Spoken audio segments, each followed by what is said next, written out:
Hey, beautiful soul, welcome back to the Healthy Soul Space. I am Jennifer Nestle, a data analyst by day and someone who is endlessly curious to know the science and soul behind how we heal, grow, and thrive to create a healthy mind and body. If life seems like a loop of resets, scared, overwhelmed, stuck, or unsure, I see you. You're not broken. You are in transitioning into the blessed version of yourself. This is part of a mindfulness series where we discuss what's real, what's possible, and what's healing. Today, we're going to discuss about a quiet yet powerful revolution. It's about taking full and soulful responsibility for your life. Not from guilt or hustle, but from clarity, rhythm, and honoring your energy. Let's jump in. Here's a truth that's scary as well as liberating. Nobody's coming to rescue you or me, and that's actually a gift. Psychologist Julian Roder introduced the idea of locus of control, which is how much you believe life happens to you or through you. An internal locus says, my choices shape my life. And an external one says, life just happens to me. Shifting your focus to an internal locus of control isn't about the blame. It's in reclaiming the power. We can't control everything, but you can still control how you respond, how you show up, and what you choose to do next. It may sound a little cliche, but think of it like the steering wheel of your life. You can't avoid the storm always, but you can still control the wheel, stay present, and steer your way through it.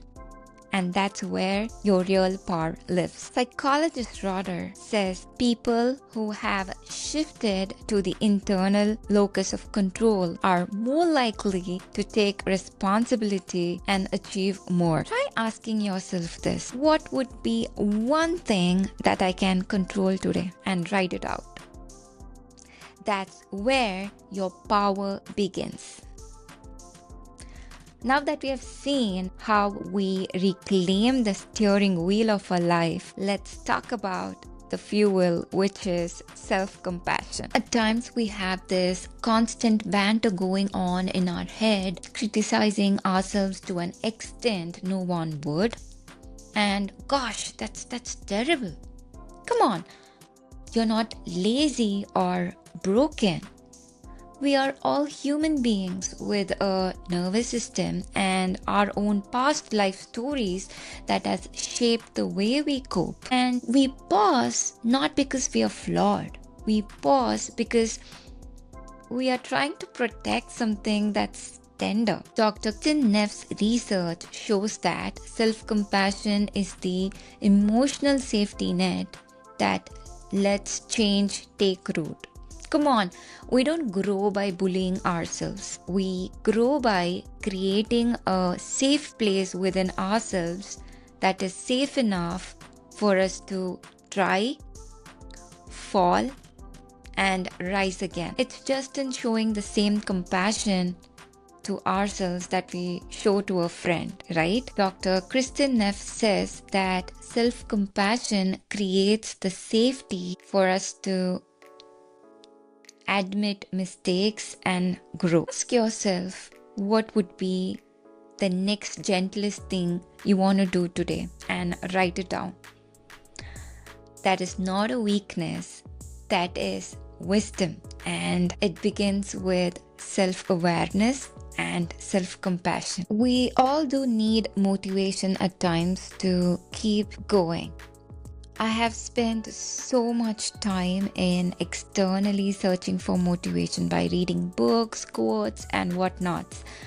But Harvard researchers Armabile and Kramer say otherwise. They say motivation begins from within us, and they have coined this progress principle, which says small wins spark big changes. They say that the small wins create the motivation within ourselves to do something big. They found the number one driver of engagement is making progress on meaningful work.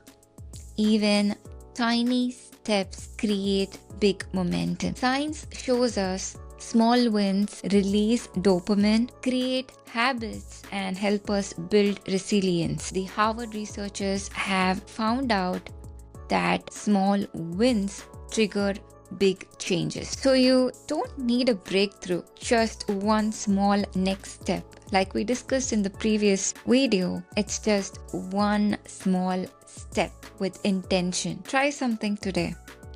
One task. Focus all you could for 5 minutes, and that's a progress. So far, we've explored how to reclaim our power by recognizing that our choices shape our lives.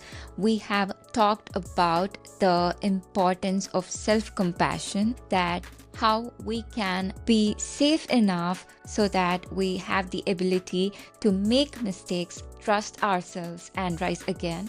And we've also understood about the importance of the one single step that's going to take us to something meaningful. Now let's see how to keep it going even when motivation fades. Have you ever said that you'll do something and you have forgotten it or you've skipped it totally? I've been there too. Peter Gollwitzer, a German psychologist, has introduced the implementation intention strategy. It is also known as the if-then plan. So, for example, say if it is 7 a.m. on Monday, then I'll walk my dog. So we are setting the intention and the time to carry forward the action. It is not willpower, it is just wiring the brain to act on cues. This removes decision fatigue and procrastination because we're not doing any negotiations on the moment and we've already pre-decided on what we're going to do. He also explains how these plans program your subconscious. So your brain automatically is scanning for the if cue, and when it hits on it, the action followed by it is done automatically with less resistance. We are unknowingly setting our brain to an automatic workflow by reducing decision fatigue. And studies show that the chances of success doubles when we follow this strategy. Try this today. Try setting a time and the task that you want to do at that time. For instance, it could be if it is 8 a.m. on Tuesday, then I'll journal for 15 minutes. Or in my case, if it is 5:30 p.m. on a Monday, then I'll walk my dog for 30 minutes. So it's all in setting intentions and programming your brain to understand and act according to it automatically. Pre-decide, automate, and trust yourself. Most of us let our day happen to us by reacting to emails, pings, meetings, and other social media notifications. We get trapped in the day rather than taking control of it. Cal Newport, a computer science professor who has done huge research and deep work, argues that if you do not proactively plan your day, then it will be hijacked by the plans and agenda of other people. Time is the most valuable asset in one's life, and we got to guard it. It is sacred, and without structure, it will just slip away. Cal Newport advocates for time blocking, that is, the habit of planning your day by splitting it into chunks of focused, intentional time. He says that by doing this, we are making deliberate choices on how we want to spend the time rather than letting it drift away. Deep work has profoundly changed my life. Things that used to take my whole day now only require 2 focused hours because I was able to reduce the other noise around me. Try this today. Block intentional time frames in your day. It could be 1 or 2 hours. You could use Pomodoro technique, that is 25 minutes of work followed by 5 minutes of break. To get used to this practice, you could either use normal timers or you could use the Forest app that I use, of course, by turning off all the other notifications and setting on focus mode, and jot down the difference you made in your work. Have you wondered why we are not doing things that matter the most? It's mostly because we are disconnected from whom we are becoming. Researchers at UCLA, led by psychologist Hal Hershfield, have done fascinating work showing how vividly imagining your future self can change your behavior today. So the science behind this is our brain treats our future self as a stranger. So the idea of the future self is mostly vague or abstract, and that's the reason we make choices that make us feel good now but harm us later. But when we visualize a future self, their struggles, feelings, and hopes, we build an empathy and motivation to act in ways that protect and support them. Studies show when we connect to a future self, we make wiser choices today. Try this. Write a letter from your future self to your present you. What is she grateful that you did today? Remember, she's not here to shame you, but to guide you. James Clear stated it best when he said, "You do not rise to the levels of your goals. You fall to the levels of your systems." So for instance, think of a goal as the finish line in a race. Goals tell you where to go, but systems gives you the training schedule and helps you get there step by step. If you don't build a solid training plan, here it's the system, then you will not achieve your goal. He emphasizes on the point, success is built on the systems you create and not the goals you set. I used to chase motivation earlier, but now I spend my time to understand and become more aware of how I'm using my time and to design the system that works in specific to my needs. Every Friday, I ask if I aligned to the week's plan. I retrospect it and then adjust it accordingly and reset for the next week. Try this. Track 3 of your core habits and write it down, and have a weekly routine as a ritual to go through it, and also have an accountability partner, say a friend who is your soul check and not a checklist who's going to eat up your brain. The motive here is to create love towards what you do so that you automatically start doing it intentionally without having to dread it. Again, discipline isn't doing more, it's in doing things that really matters consistently. So to recap, these 7 vital shifts for taking soulful responsibility for your life, remember to 1.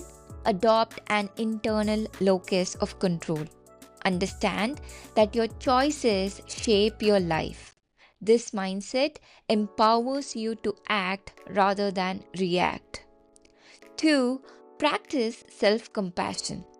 Become your own safety net. It builds the trust you need to keep moving forward even when you fall. 3. Take action through small steps. Don't get trapped in endless overthinking or imposter syndrome. Progress starts with the next small courageous step. 4. Use the if-then strategy. Set clear cues to automate behavior and reduce procrastination or decision fatigue. 5. Respect your time. Value it by using time blocks to focus and practice deep work with intention and presence. 6. Write a letter from your future self. Let it remind you of your deeper goals so you choose long term fulfillment over short term gratification. And 7, design strong systems. Build structures and routines that support your goals instead of relying only on motivation. Responsibility is not the villain of a story. It is our way home. It's not about the pressure or the perfection. It's about the presence. True responsibility says, I matter enough for me to show up for myself, not out of fear, but out of love. It's the quiet courage to respond instead of react. It is the moment you realize you're not waiting to be chosen. You are already chosen by life, by breath, by you. Responsibility is peace. It is where your power meets your gentleness. So, what's one small soulful shift that you'll make today to honor your power? Leave it in the comment. Let this be your declaration. Remember, our intention is to become more close to who we truly are rather than being distracted by the noises around us. And I'm so glad to walk this path together with y'all, to living intentionally and growing gracefully. We'll see y'all in another one. Bye-bye.